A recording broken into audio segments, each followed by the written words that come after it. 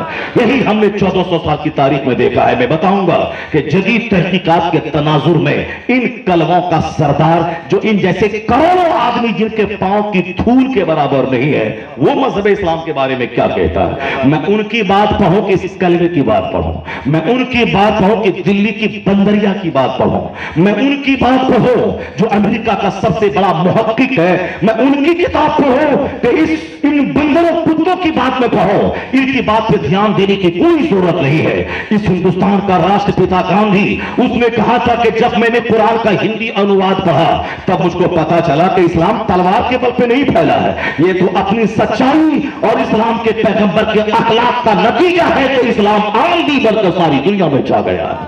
تو اسلام اپنی فیکٹ کی بنیاد پہ دنیا میں پھیلے لگا.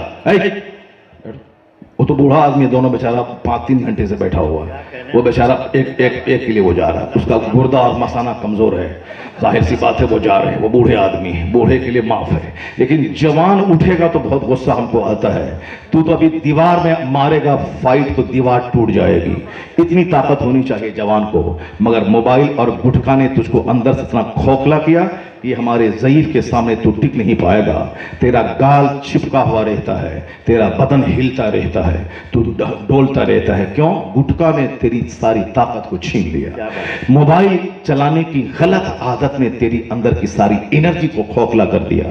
تیرا گردہ تیرا مثانہ کمزور ہو جائے گا اگر تو سگریٹ پیے گا, گٹکا کھائے گا, کھینی کھائے گا, بیڑی پیے گا. یہ غیر ضروری چیزیں ہیں, چھوڑ دے اس کو.